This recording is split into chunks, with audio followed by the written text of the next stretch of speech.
Pues bienvenidos a este webinar de la reforma en materia de PLD y su impacto en las entidades sin fines de lucro. Muchas gracias por estar aquí, por su participación y bueno, les cedo la palabra a Tsiri Resillas, que es nuestra directora general de Daxina. Adelante. Muchísimas gracias a todos y a todos por estar acá el día de hoy, en este espacio en donde pues vamos a comenzar a hablar sobre estas reformas que, que tenemos en la Ley de Prevención del Lavado de Dinero y cómo también se va viendo el entorno respecto de esta normativa en México y en un contexto también más amplio. Y es por eso que el día de hoy nos acompañan en este espacio como panelistas Claudia Chávez, desde la Coordinación Contable de Daxina, en donde somos una fortalecedora financiera fiscal de causas sociales, y Carlos Zarco, que está coordinando esta colectiva de en defensa de los derechos de las organizaciones de la sociedad civil y de la sociedad civil organizada en general, porque también desde esta colectiva miramos esas otras agrupaciones que no necesariamente eligen constituirse como una organización de la sociedad civil. Muy bienvenidas y gracias por aceptar este espacio como panelistas y también muy bienvenidas todas quienes están como participantes, para quienes este micrófono está abierto. Veo acá otras organizaciones, también miembros de Unidos, lo cual es muy motivador y además muy importante para que juntas vayamos tejiendo este diálogo. Muy bienvenidas, reitero.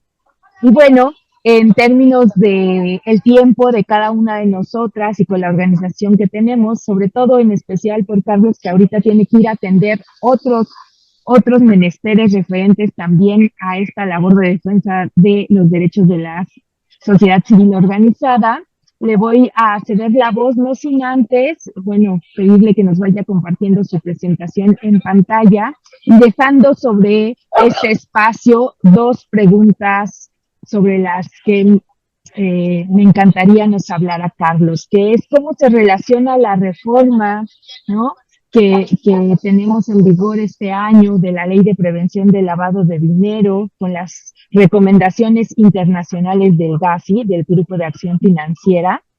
Y otra muy importante desde esta visión de Unidos, cómo podemos fortalecer la voz colectiva del sector frente a las reformas que afectan nuestra sostenibilidad y acceso a servicios financieros. Carlos, gracias por estar acá y adelante. Muchas gracias. Gracias, Tsiri. Voy a compartir pantalla y me ayudan. ¿Ya se ve esa cosa? Ya solamente falta ponerla en modo completo de pantalla para que todas la podamos ver mucho mejor. Ahí ya está perfecto. Entonces, miren, nuestra preocupación es cómo todas estas leyes afectan el trabajo de las organizaciones. Pero es bueno entender cómo estas situaciones se dan en un contexto más amplio y mucho más complejo. Primero, hay tres problemas muy serios que estamos enfrentando como sociedades en todo el mundo, ¿no? Cómo el crimen lava su dinero en negocios diferentes que parecen lícitos, pero el dinero es dinero ilícito. Entonces, ¿cómo combatir el lavado de dinero? Después del 2001, cobró mucha fuerza todo esto de financiamiento al terrorismo y el tema del tráfico de armas de destrucción masiva. Entonces, para enfrentar estos problemas a nivel global, en el 89 se creó este grupo de acción financiera internacional. Empezó como una iniciativa de 7 países con economías muy desarrolladas, pero actualmente ya prácticamente todos los países del mundo son parte de este acuerdo, ¿no? Este grupo a cada país le ha planteado 40 recomendaciones para prevenir el lavado de dinero, el financiamiento al terrorismo y el tráfico de armas. Cada cierto tiempo, 4 o 5 años, hacen una evaluación de cada país, cómo el país está atacando de manera eficiente estos problemas o cómo los está previniendo. Este año y el siguiente le toca a México lo que ellos llaman ahí evaluación mutua, porque la hacen entre países pares, ¿verdad? Un grupo de expertos va a venir a México en marzo del próximo año para hacer una evaluación de cómo México está aplicando esas 40 recomendaciones. Ahora, México en general tiene un sistema financiero sólido, pero hay dos cosas que surgieron en los últimos meses con mucha fuerza.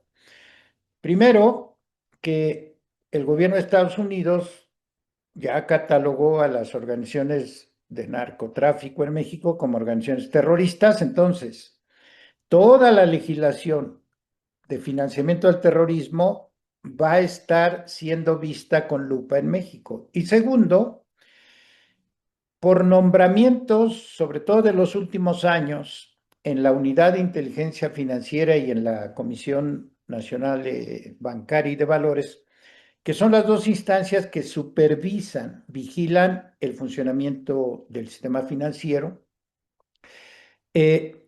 Por la fragilidad de esta supervisión, surgieron, pues ustedes vieron esa noticia de algunos bancos señalados por posibles prácticas de lavado de dinero, ¿no? Entonces, México ahorita está bajo la lupa en términos del GAFI por estas realidades. De esas 40 recomendaciones, la número 8 tiene que ver con nosotros. En el lenguaje del GAFI, nosotros nos llamamos organizaciones sin fines de lucro, OSFL. Así es como estamos en esos documentos. La recomendación 8 dice que el trabajo que realizamos las organizaciones es un trabajo vital para nuestros países, por el tipo de temas que abordamos, las causas que promovemos, etcétera. Y la recomendación 8 dice que se tiene que hacer todo para evitar dañar nuestro trabajo con estas políticas. O sea, por un lado las organizaciones, pues apoyamos abiertamente, ¿verdad? Que no haya lavado de dinero, que no haya financiamiento al terrorismo, que no se financie el tráfico de armas. Y en el GAFI dicen, cuidado porque si ustedes hacen una política de esta y afectan sin querer, entonces le llaman consecuencias no intencionadas, ¿no? Al sector, eso tenemos que revisarlo. Entonces, ahora que venga el grupo de expertos, van a revisar si las políticas antilavado y financiamiento al terrorismo en México están afectando de manera no intencionada, ¿verdad? El quehacer de las organizaciones. Entonces, hay 3 palabritas claves en la mirada del GAFI para estas legislaciones. Primero, la focalización. Entonces, dice el GAFI, si tú identificas que alguna organización o un grupo de organizaciones está en riesgo por estas prácticas de lavado, de financiamiento del terrorismo, tienes que atender de manera especial a ese grupo de organizaciones. No es bueno hacer medidas generalizadas para todo el sector. Segundo, proporcionalidad.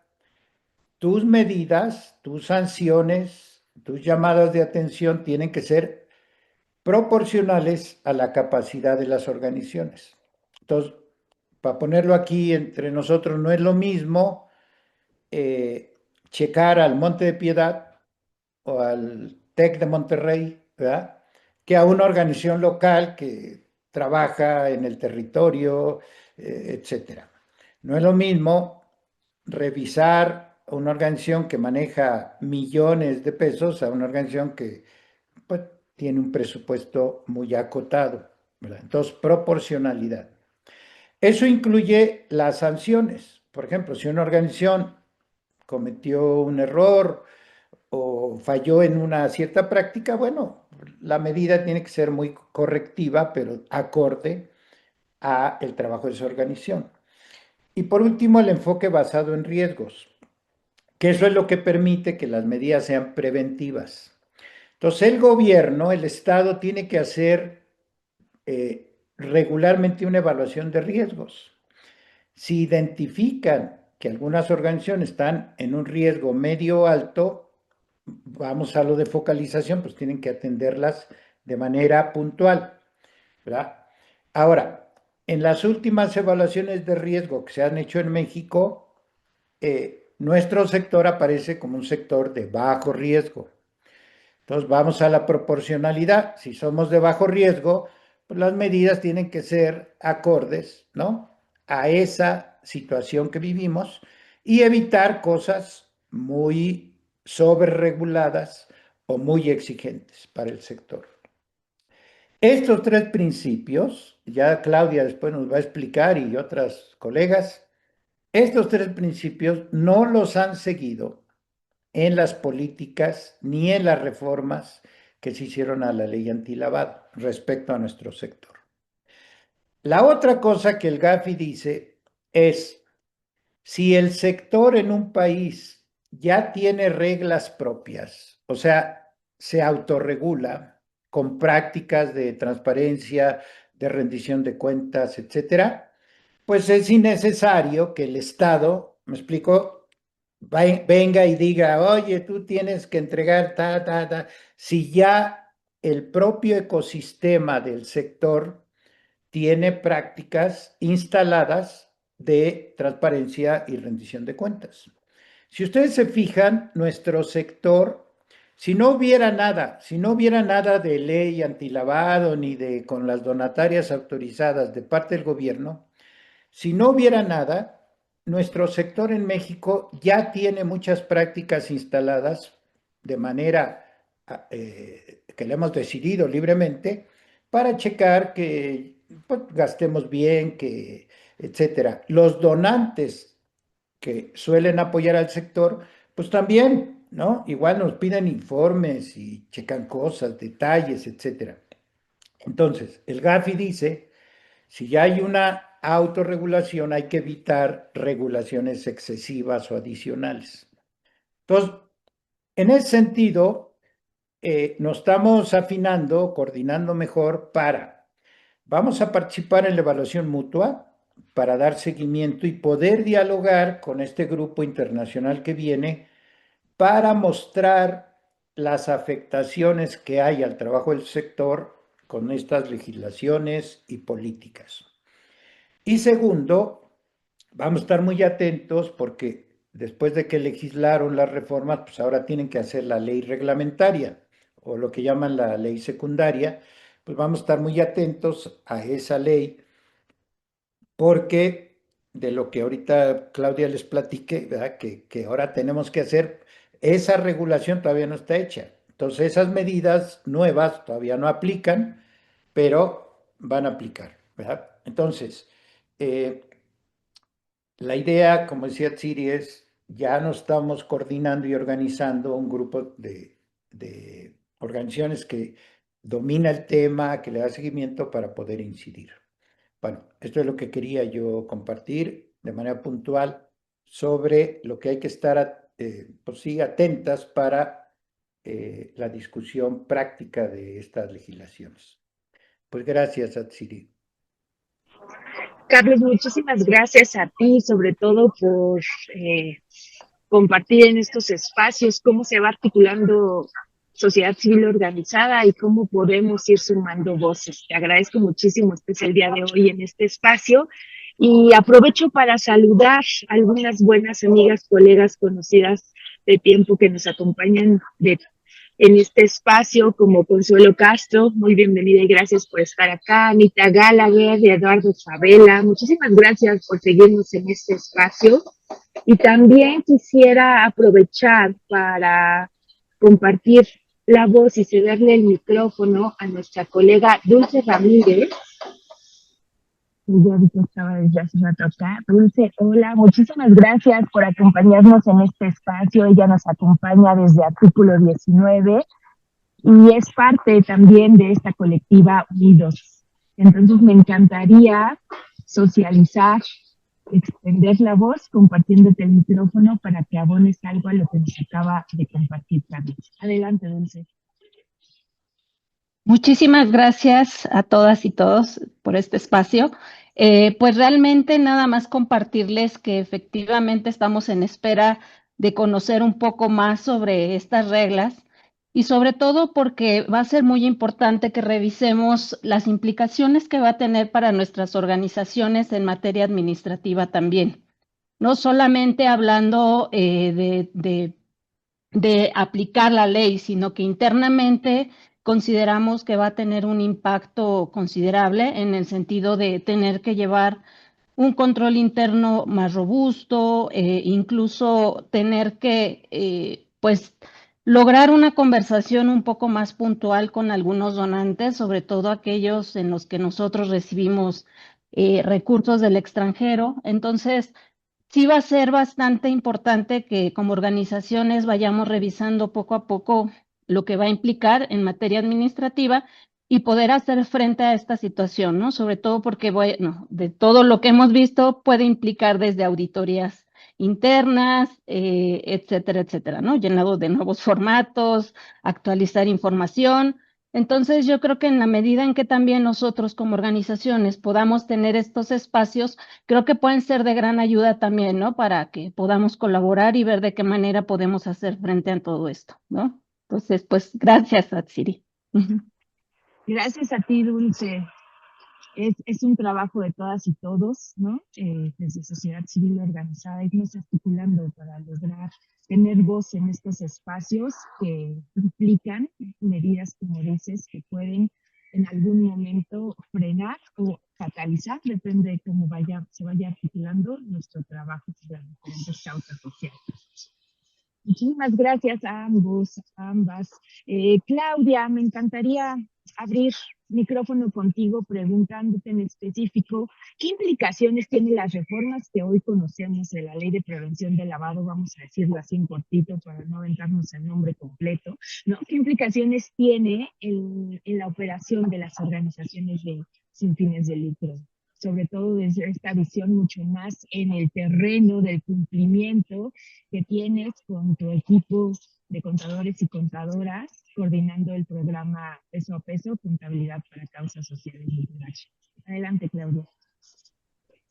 Gracias, muy buenos días y buenos días a todos. Yo encantada de estar acá hoy compartiendo con tantas personas este tema tan importante.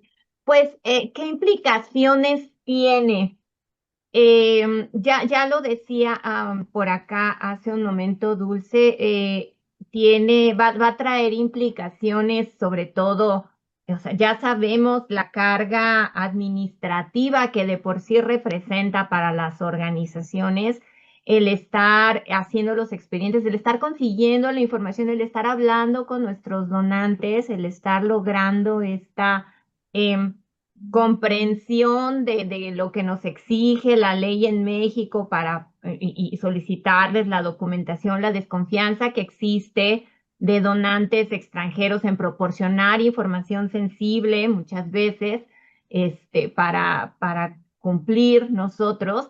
Sin embargo, aquí hay algo importante que no hay que perder de vista, es que sacaron la ley y sacaron la ley, siento yo, en esta urgencia de cumplir con esto que ya viene, la evaluación, y ya había un compromiso de hacer modificaciones a la ley desde alguna revisión anterior. Sale la ley, pero es como si nos dijeran, hay que hacer esto, pero después te digo cómo. Eso es a grandes rasgos mucho de lo que nos dice la ley. ¿De qué nos habla? Nos habla que ahora vamos a tener que hacer un enfoque basado en riesgos, que suena que puede estar alineado a lo que nos acaba de comentar Carlos, pero no nos dice cómo lo vamos a hacer. Saldrá en las reglas de carácter general, ¿no? Algo que sí ya nos dice es, bueno, antes tú tenías que preguntarle a tu donante, ¿conoces a tu beneficiario controlador? Y esa era nuestra obligación, preguntar si conocemos al beneficiario. Y la organización podía decirnos sí o no. Si nos decía no, pues yo ya cumplí, ¿no? Con que tenga ahí el documento. Ahora no. Ahora sí tenemos que identificar al beneficiario controlador, está la obligación, y nos van a decir con qué documentos lo vamos a aprobar, ¿no? También se queda en reglas de carácter general. Otro ejemplo es que pasa la conservación de la información de los expedientes de 5 años a 10 años. Eso también ya nos implica una carga administrativa extra. Nos habla de capacitación para el equipo, las personas que estén relacionadas con todo el proceso de prevención de lavado de dinero. Una de las cosas también como que suena más extenuantes, nos habla de un monitoreo permanente y ya nos habla y define a las personas políticamente expuestas. Es decir, tenemos que hacer un análisis mucho más exhaustivo de los donativos, de los donantes. Nos habla también de auditorías y auditorías que tendrán que ser internas o externas dependiendo del riesgo, ¿no? Si somos una organización de riesgo medio, alto o bajo, que todavía no nos dice cómo lo vamos a saber, lo va a decir en reglas de carácter general, ¿no? Pero ya nos está hablando por lo menos de una auditoría interna. O sea, y nosotros sabemos lo que eso implica para nosotros. Sí, por un lado podríamos decir, bueno, de esa manera voy a estar segura de que la información que tengo está cumpliendo con todo para evitarme sanciones, se nos están poniendo una carga más porque va a tener un costo, ¿no? Para las organizaciones y además sabemos que nos topamos con este tope del 5% de gastos de administración y es paradójico totalmente que por un lado nos lo limiten y por otro lado nos lo obliguen a hacer, ¿no? Entonces, eso por ahí nos habla también ya sobre evitar sanciones en el cumplimiento espontáneo, que hay que revisarlo también, pero bueno, ya por ahí podría ser algo bueno. Y en el transitorio, en uno de los transitorios, nos habla de un programa de capacitación y orientación para las organizaciones sin fines de lucro, cosa que sí podemos decir, pues es muy buena, o sea, ya nos están como considerando con una capacitación y orientación especial, también va a requerir de nuestro tiempo y de nuestra dedicación.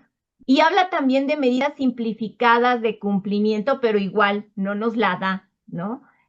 O sea, estamos todos en este momento a la expectativa, todos los días, si revisamos todos los días el diario oficial, pues ahora lo revisamos más, ¿qué día nos van a sacar las reglas de carácter general? Estamos un tanto en la incertidumbre de qué tanta carga nos va a traer, pero todos estamos ya así, yo los veo sus caras, veo a los que me escriben preocupados y ahora qué vamos a hacer con todo esto, y sí vayamos preparándonos, pero todavía no tenemos la total certeza de qué va a pasar.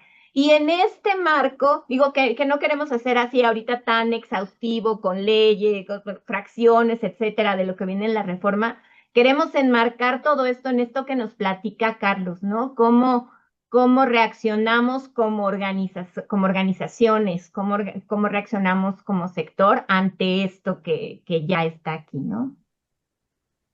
Muchísimas gracias, Claudia, por ampliar este panorama en términos prácticos, cómo vamos percibiendo las cosas.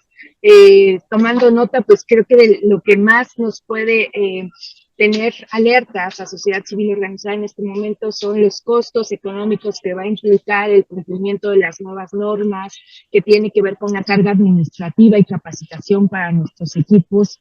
Creo que muchas veces no tenemos un personal dedicado de tiempo completo a cumplir con esta parte de las organizaciones.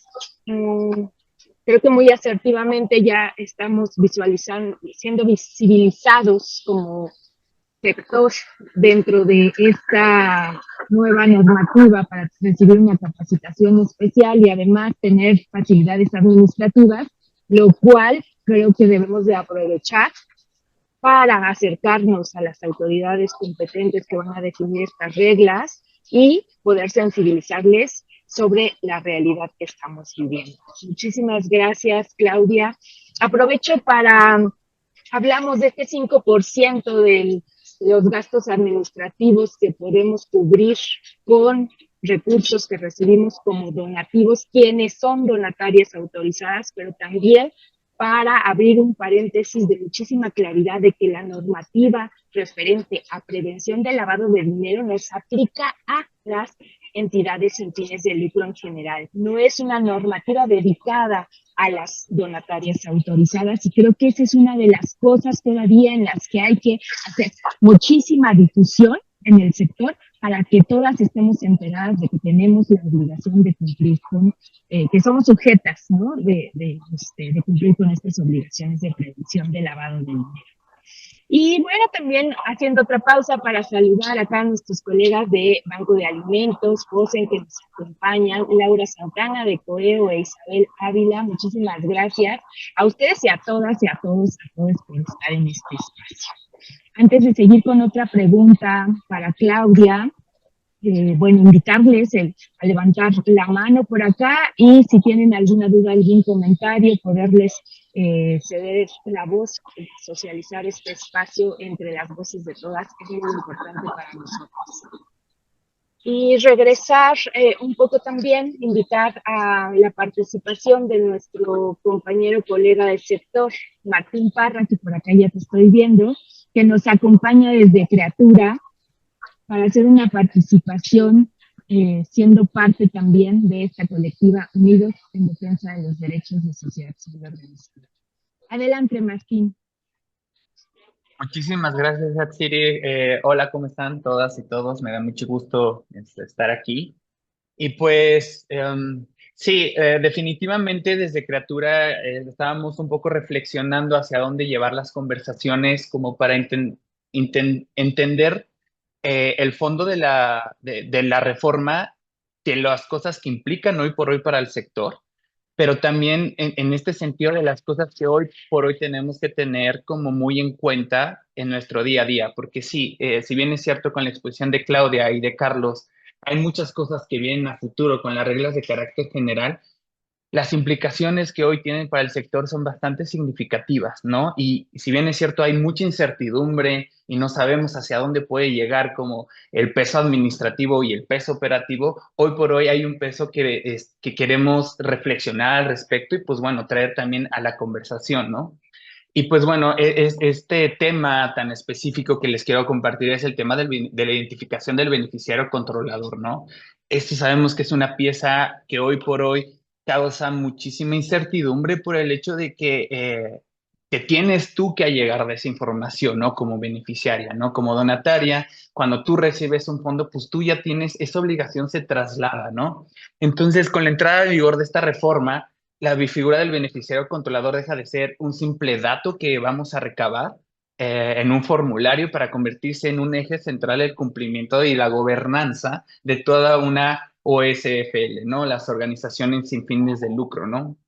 Y pues bueno, ¿y por qué es tan importante, no? Un poco de contexto, antes bastaba con esta identificación formal. Generalmente era una persona que presidía, por ejemplo, el órgano de administración de alguna entidad que es una donataria, imaginemos una donataria de segundo piso, en el dado caso de México, y ahora la autoridad exige una identificación de fondo basada en una realidad operativa de la organización que te va a dar el fondo, ¿no? Entonces, aquí ya pasa la pregunta de, bueno, entonces yo cómo me puedo allegar a este tipo de información. Y pues bueno, la identificación ha radicado, por lo menos, el cambio de paradigma lo hemos identificado como un cambio de enfoque, ¿no? La identificación incorrecta, superficial de un beneficiario controlador ya no es vista desde esta reforma como un error administrativo, sino como una señal de alerta, ¿no? Para la autoridad esto está significando que la organización no conoce la propia estructura de poder, lo que hace que se perciba como una entidad vulnerable para fines ilícitos, ¿no? O sea, identificar correctamente a esta figura o persona beneficiaria controladora es la prueba fundamental no solo de transparencia, de cumplimiento legal, sino también de una gobernanza, ¿no? Entonces, este control ya cambia a ser de facto, ¿no? Yo sé que esta es una palabra muy abogadil, pero también funciona mucho porque en sí no está escrita.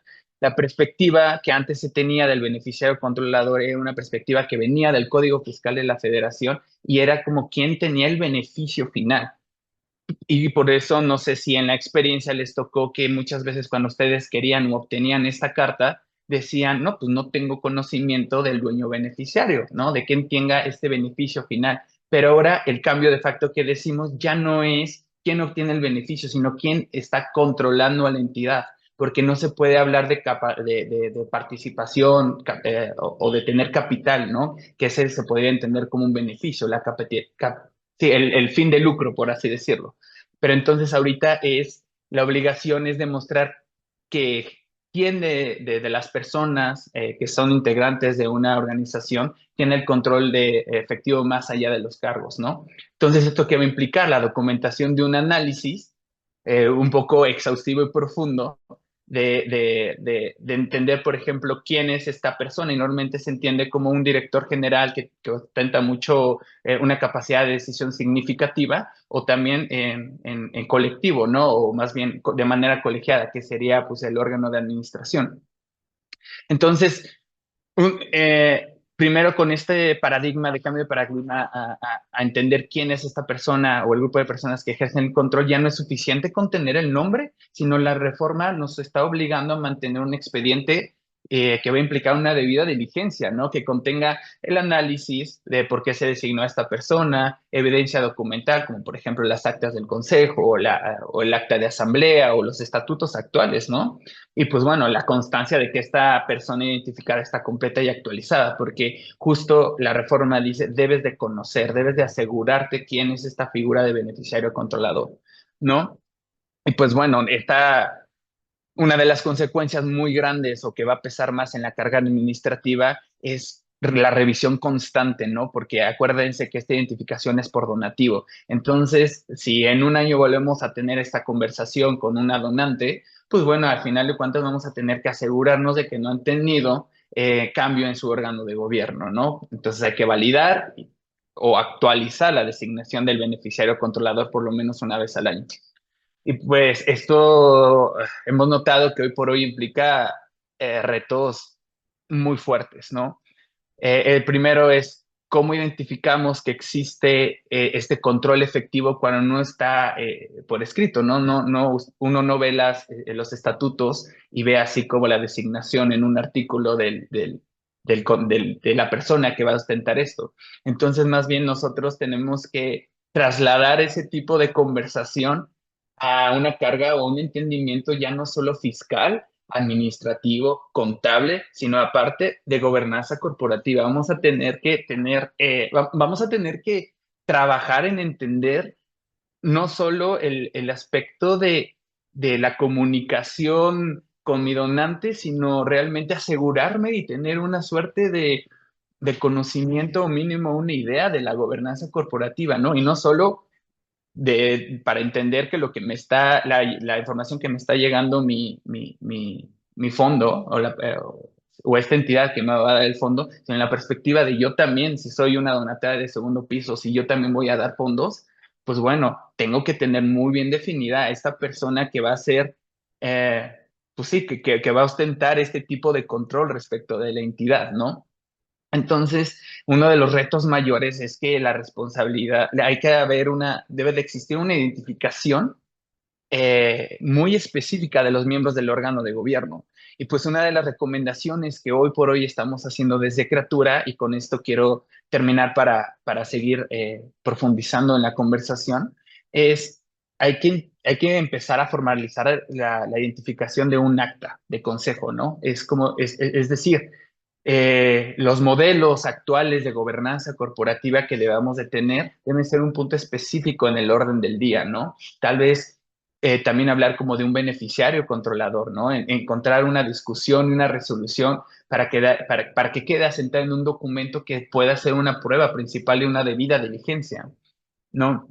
Y también con esto nos va a ayudar a crear una matriz, por así decirlo, ¿no? Una herramienta, tal vez les decimos, hay que desarrollar herramientas simples. Hay que hacer una tabla de Excel donde listemos a las personas clave, presidenta, director general, directora general, fundadora, el nombre y apellido que le quieran poner, ¿no? Y ponerle los criterios, ¿no? Es quién dirige la estrategia, quién nombra a las personas o quién quita a las personas del consejo y quién ejerce una influencia decisiva. Una influencia decisiva, por ejemplo, es el voto de calidad en caso de empate, ¿no?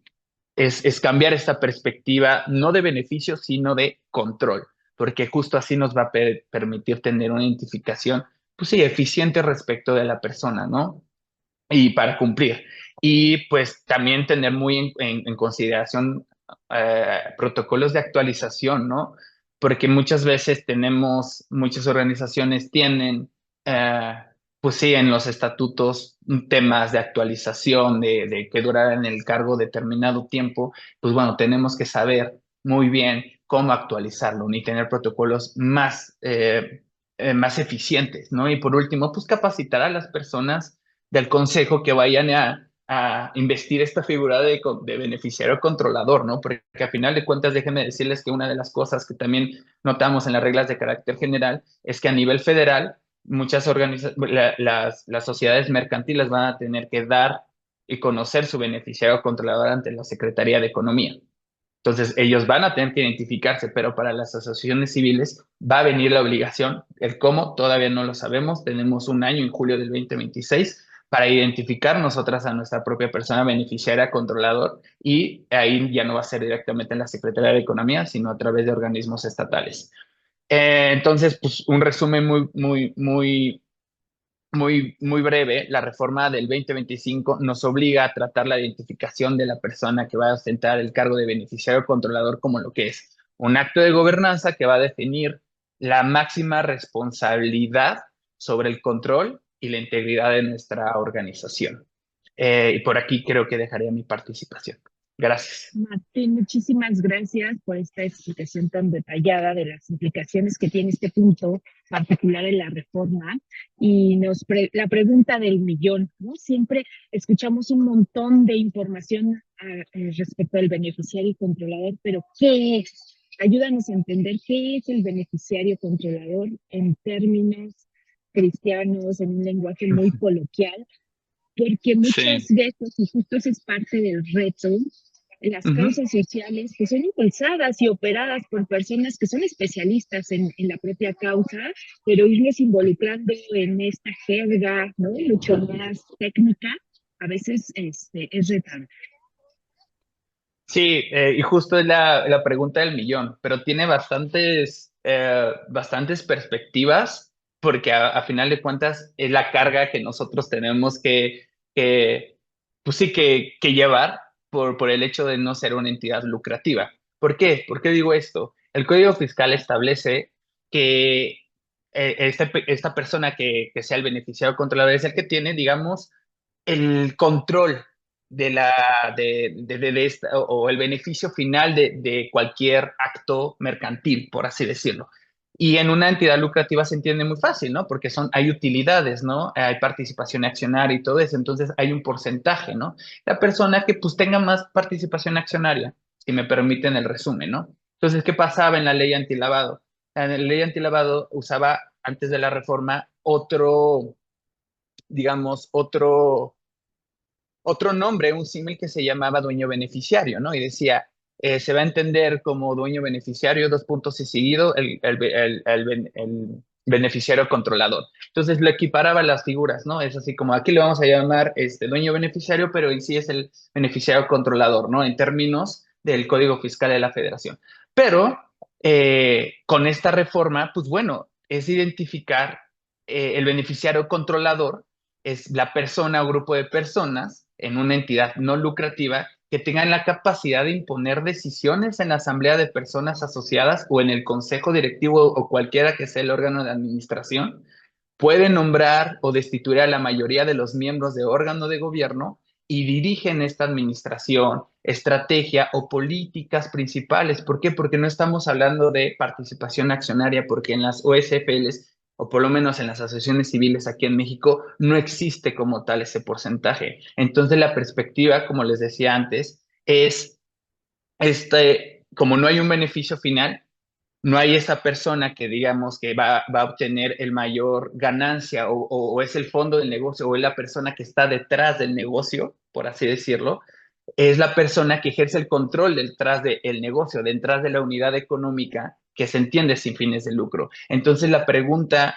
va más enfocada en quién ejerce el control, digamos, quién impone las decisiones en una asociación civil y que se puede entender que si está usada como un vehículo para situaciones ilícitas, por así decirlo, lo que va a pasar es que ya vamos a identificar a esa persona que tomó la decisión o que tuvo que haber firmado, por así decirlo. ¿Por qué? Porque es una de las obligaciones que al momento de realizar la actividad vulnerable, que es el donativo, pues bueno, y que es el negocio, y lo pongo entre comillas, pues es esa persona que tomó esa decisión al final, ¿no?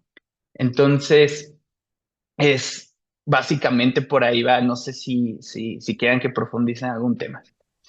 Muchísimas gracias, Martín. Incluso había dicho nuestra compañera anteriormente, ya respondiste la pregunta, pero yo no quería dejar de abrirla, pero el que ella nos comente, ya respondiste la pregunta antes de plantearla abiertamente, habla de la claridad de esta exposición. Y es que sí es un tema que nos causa muchísimas dudas, ¿no? Y estamos ante esta visión de cómo va articulando la autoridad reguladora de la prevención del lavado de dinero y del financiamiento al terrorismo, las operaciones entre diferentes actores en un ecosistema en donde nos encuentran a nosotras organizaciones sin fines de lucro como una entidad susceptible de ser usada para el lavado de dinero por terceros incluso, ¿no? En donde no necesariamente, y eso es importante también tener presente, es que etiqueten o señalen a las propias organizaciones como las articuladoras de estos mecanismos de lavado de dinero, sino que pueden ser incluso obligadas, coartadas, coercionadas, de diferentes formas, usadas para estos mecanismos de lavado de dinero, y es por eso que nos suman a este grupo de sujetos los que se apoya la autoridad para integrar información y hacer sus propias investigaciones. Hay acá otras preguntas que me gustaría ir leyendo e invitar tanto a Dulce como a Martín, como a Claudia y a otras colegas especialistas en tema de prevención de lavado de dinero que nos acompañan, como la propia Laura Santana, ¿no? Que nos ayuden a contestar en esta socialización de voces. Necesitamos datos del beneficiario controlador del donante y de la receptora del donativo, es una de las preguntas. Y la otra que me parece sumamente interesante, todas las asociaciones civiles que me voy a permitir, Mercy de los Altos, cambiar el sujeto, todas las entidades sin fines de lucro deben de darse de alta para presentar avisos de prevención de lavado de dinero, o qué objeto social deben de tener para considerarse sujetas. A ver, abro el micrófono para ver quién de nuestros panelistas o participantes especialistas podrían contestar esta pregunta. Adelante, Martín. Y sí, creo que fue Martín el que levantó la mano. Somos tantos que esa es una dicha, estar dialogando 127 personas, 130 personas en torno a este tema. No me puedo perder con las manitas. Si no me equivoco, fue Martín quien levantó la manita para apoyar la respuesta. Adelante. Sí, muchas gracias. Se me cortó un poquito la primera, entonces... ya la vi. Necesitamos los datos del beneficiario controlador del donante y de la receptora del donativo. No solo, o sea, en sí, en esta pregunta me voy a permitir a decir que cuando nosotros recibimos un donativo, y creo que se va a conectar muchísimo con la segunda pregunta, que si todas las asociaciones civiles deben darse de alta en el portal de PLD o de las obligaciones de PLD. A ver, formulemos, o sea, quiero formular la respuesta y las voy a conectar las dos. En primer lugar, cuando recibimos un donativo, cualquier donativo, solo pueden, o sea, en el término de las donatarias autorizadas, no es que estemos realizando una actividad vulnerable en términos de la ley antilavado. La simple recepción de donativos no se entiende así, sino que le pone unos umbrales de identificación, que son las famosas 1406 UMAS, ¿no?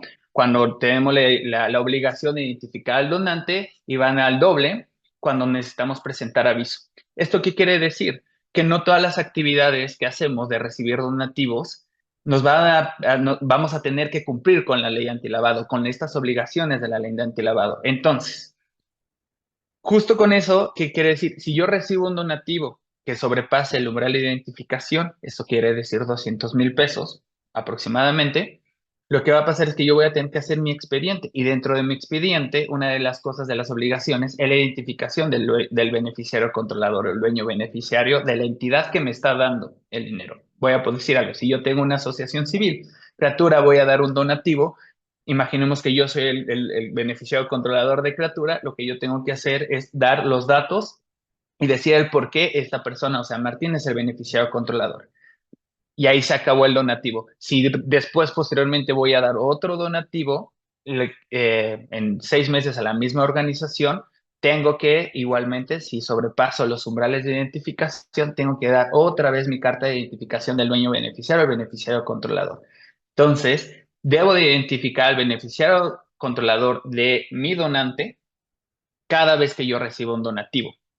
Entonces, si yo una vez que me doy de alta en el portal, porque ya estoy haciendo actividades susceptibles porque alcanzaron los umbrales, pues lo que tengo que dar de alta es a mi organización en el portal de PLD, ¿no? Y pues bueno, esa sería como la respuesta. No sé si alguien más levantó la mano, pero te doy la palabra, Hetzi. Muchísimas gracias, Martín. Justo van en torno a esto las diferentes preguntas. Y aunque este espacio es más de comenzar a abrir la conversación, a extenderla, a que seamos más actores en este ecosistema, visualizando las implicaciones que tiene, ¿no? La reforma de la ley, la espera de las reglas de aplicación, la siguiente evaluación mutua. Por supuesto que nos llevan muchísimas preguntas técnicas de cómo cumplir, ¿no? Y nos llevan muchísimas preguntas técnicas porque al final del día, pues ahí es donde vamos teniendo la sensibilidad de realmente cuáles son los retos, las implicaciones, las complicaciones para cumplir con estas obligaciones desde nuestras causas sociales. Y quisiera regresar, bueno, mencionarles que al final del webinar van a recibir la liga a un taller que es mucho más práctico de cómo cumplir la normativa vigente, ¿no? Y seguiremos hablando en espera de estas reglas y también yo desearía participando activamente en la publicación de estas reglas para el sector, ¿no? De tal forma que podamos pues incidir en que sea mucho más propicia, que realmente estas facilidades, dependiendo del riesgo de los donativos que cada organización reciba, pues sean proporcionales a este mismo. Quisiera regresar un poquito con Claudia antes de abrir el espacio a otras preguntas que están llegando acá y que me parece sumamente interesante para que justo desde la parte técnica, en la experiencia con diferentes causas sociales, nos cuentes, Claudia, ¿cómo hasta el momento con la normativa vigente se han logrado sortear y cuáles son los principales retos que implica la normativa para la operación de la sociedad civil organizada? Gracias.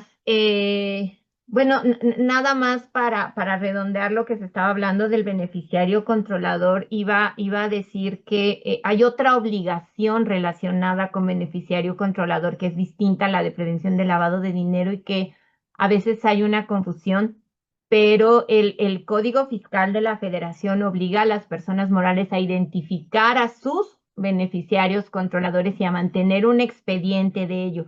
Entonces, en teoría, todos deberíamos tener, todas las personas morales, incluyendo las organizaciones sin fines de lucro, deberíamos tener nuestro expediente de los beneficiarios controladores de la organización, ¿no?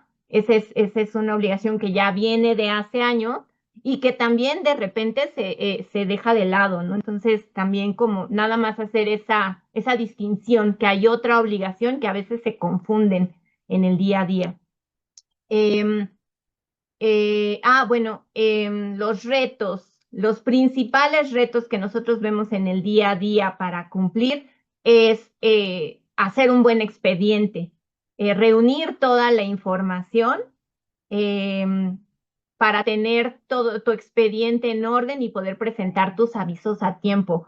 Muchas veces lo que sucede, y nosotros lo vemos en la práctica, es que primero se recibe el donativo, y ya que se recibe el donativo, se busca completar el expediente y entonces es un lío, porque entonces te das cuenta que no te quieren dar la información, hay algunas trabas administrativas, etcétera. Entonces, eso creo que es lo que a lo que más nos enfrentamos, hacer un buen cumplimiento de tener un expediente completo y de presentar los avisos a tiempo por falta de información, porque primero se recibe el donativo y después se busca la información. Hay muchos donantes en México que ya están acostumbrados a ello y ya tienen la información preparada, ¿no? A veces hasta a quien recibe el donativo ya se la mandan el paquete, ¿no? Pero tenemos mucho esto con organizaciones, con donantes del exterior.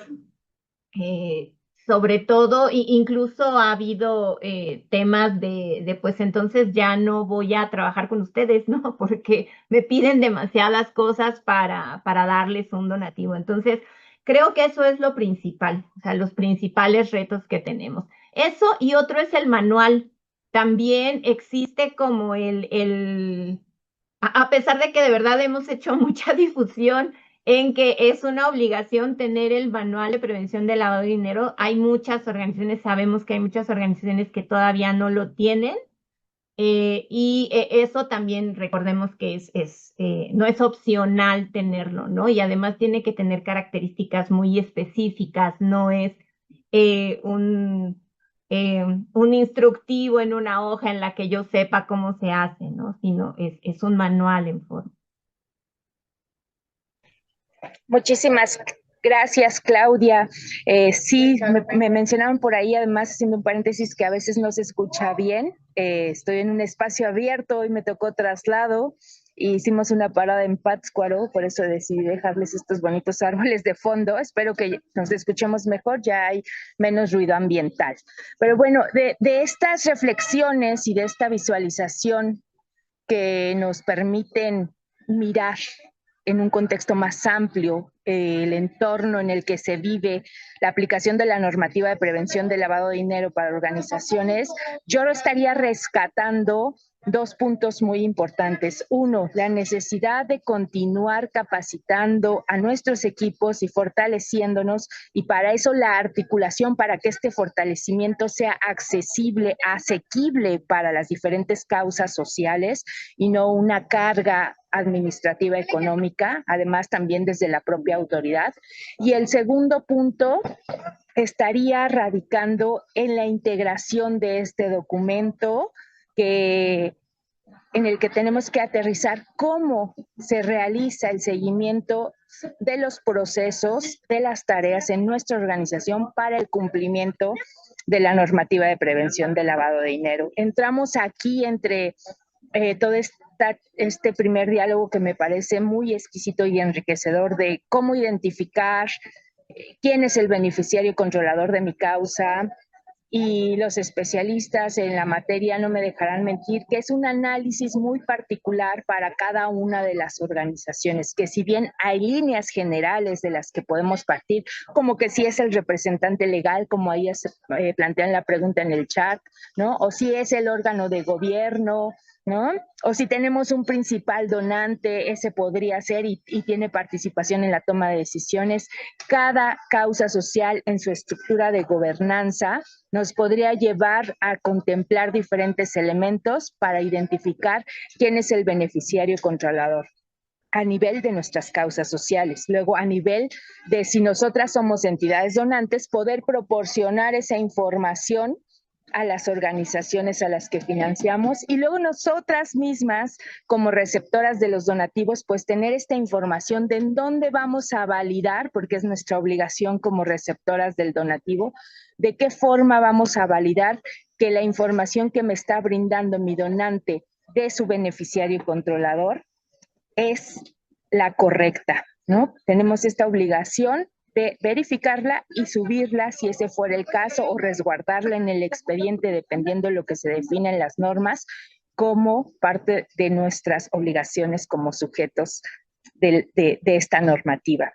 Entonces, estos diálogos van a seguir existiendo, se van a seguir detonando en diferentes espacios, desde diferentes grupos de causas sociales que estamos interesadas, por supuesto, en mejorar el entorno, en que este sea mucho más propicio, proporcional y que ofrezca las facilidades necesarias para que podamos cumplir con la normativa porque nos interesa y sabemos que estamos comprometidos con ello, pero también que tenemos las facilidades para que eso no sea un impedimento en la sostenibilidad de nuestras causas.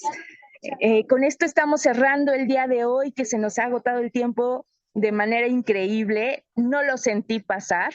Se me fue rapidísimo, espero que a ustedes también, en un tema en el que hablamos de aspectos a veces tan técnicos o tan áridos como puede ser la prevención de lavado de dinero. Y les invito a que estén muy atentas de los diferentes espacios que se van a estar convocando a través de Unidos y de todas las organizaciones que formamos parte de esta colectiva, por mencionar algunas, Alternativas y Capacidades, Apple, Seed, también por ahí, pues por supuesto, Artículo 19, Criatura y muchas otras más. Y les invito a que estén atentas también para formar parte de estos espacios donde entre todas, todos y todes podemos seguir construyendo un mundo mejor.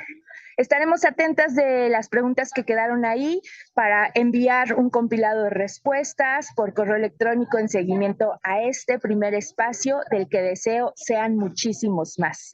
Gracias por este espacio para acompañarnos. Gracias a nuestras y nuestros panelistas. Que tengan una bonita tarde.